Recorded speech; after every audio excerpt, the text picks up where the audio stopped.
and welcome to round 2 of the Parenting Roundabout podcast. I'm Catherine Aleko, and I'm here with Terry Morrow. Hello. Usually on this podcast, we talk about parenting issues, but once a week, Terry and I like to get together to discuss TV, movies, books, and other entertainment topics, because it's nice to talk about something other than parenting for a change. This week, we are continuing with our watches of Zoey's Extraordinary Playlist, Season 2, and Veronica Mars, Season 3. We will start with Zoey's Extraordinary Distraction, which is the second episode of the season.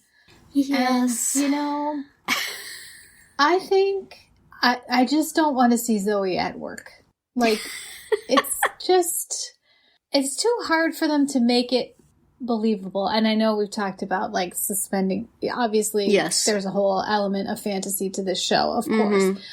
But like, she just decides that she needs 3 female coders because her team is too bro-y, which yes, it is.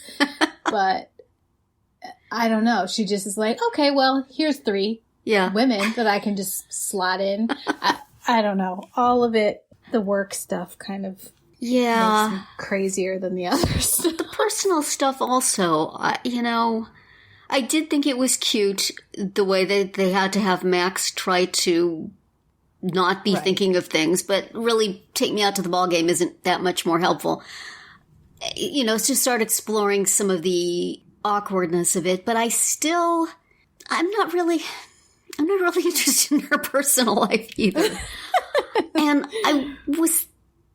the actress playing Zoey is incredibly charming and adorable. And so, I mean, take nothing away from her. She's a very compelling performer, and she's fun to watch, and she does all the reactions and all of that. Excellent performance. But the character, I don't think has ever been established as somebody so dynamic, so brilliant, so irresistible, that everybody would be so focused on her, that she would have 2 guys just doing somersaults to be with her, and be promoted twice in a season in 2 episodes. She seems so reactive and so befuddled by things. I don't get it, and I think that they could use the conceit of her, power or whatever you call it. If she were manipulating that and using it to put herself into positions with people where she would have some power, that would be an interesting way to go about that. Because if she can read people's minds and she were a person who would use that to her gain, then it might all make sense. But she's not, and she never has. Well, I think she kind of is. She stumbles into it from time to time, yes, but she doesn't do it in a deliberate manner. I don't think. Yeah. I mean, like the whole thing in this week's episode, there was a problem with the watch. Right. And through a song, she figured out that Leaf, messed up. Yeah. So she was able to talk to him and kind of hand wave that problem. Yeah. I mean, if that's a path they're going to go down with it, that's, has some interest and a dilemma for her as to, is it ethical to act on things you read people's minds? I mean, this may have been addressed a little here and there, but not really. I was reading a interview with Mandy Moore, who's the choreographer for the show and also is going to do some directing this season. And I think she was mentioning that the creator of the show had a situation with his father that was similar to Zoey's father in the first season, and that really drove the plot for him.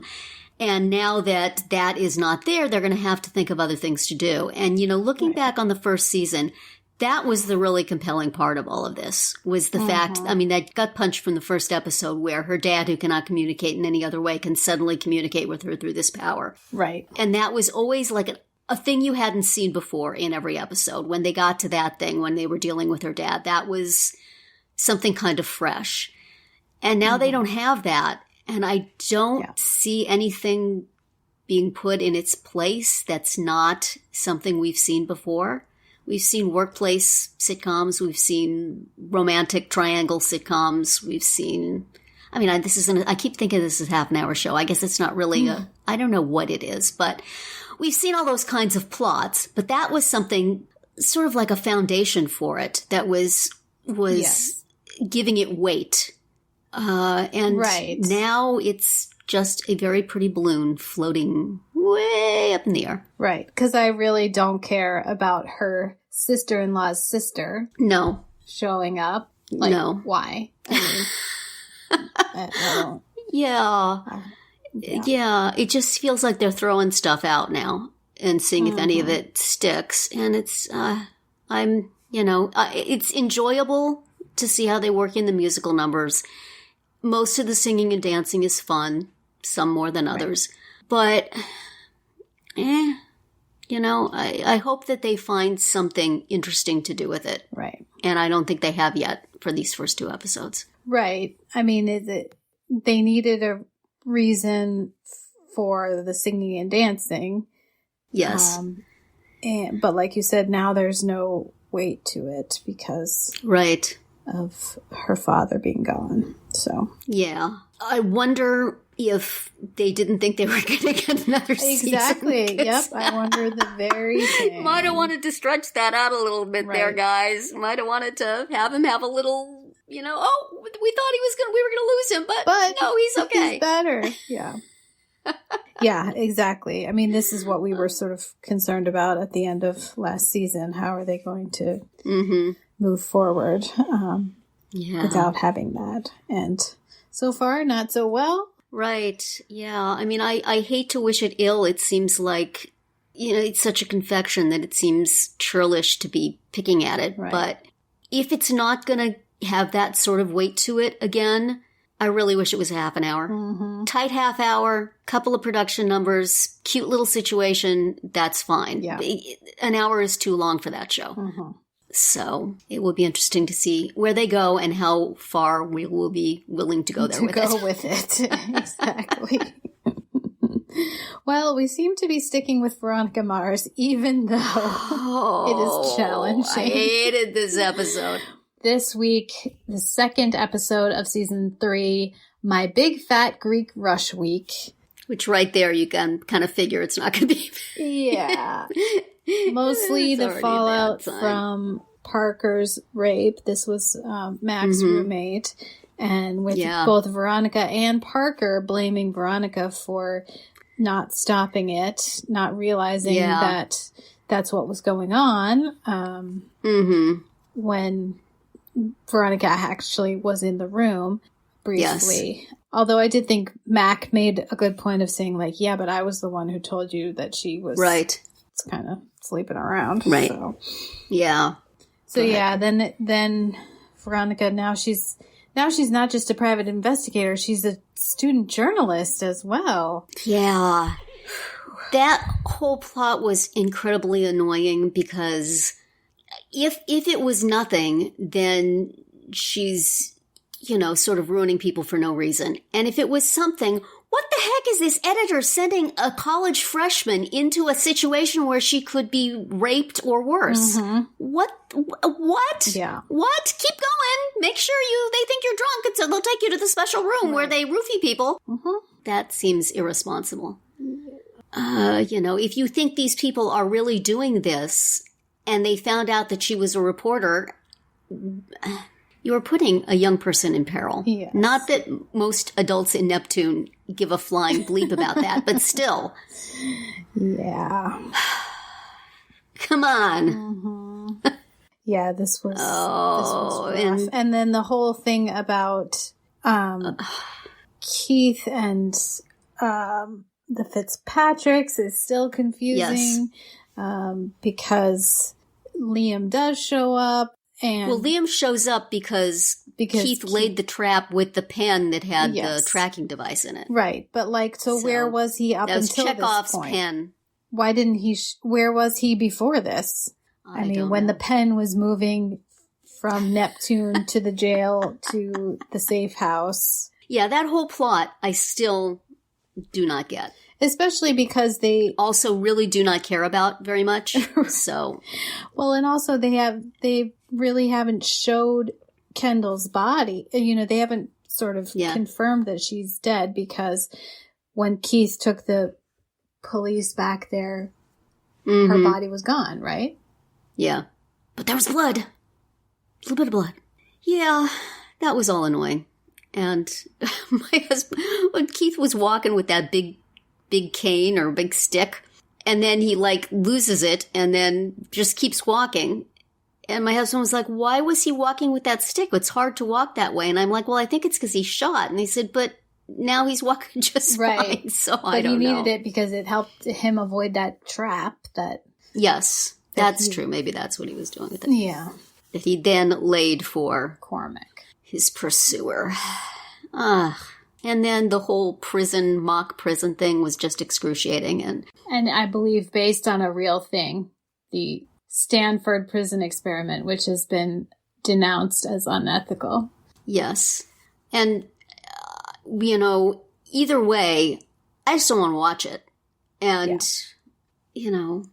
hey, Writer Strong, nice to see ya. Wish this wasn't the role they had for you here on Veronica Mars.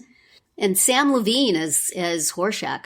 And the girl from the sorority is Rachel Lefevre, the redheaded girl, who I've seen in a lot of stuff also. Yeah, so it was like, guest star Appaloosa, yay!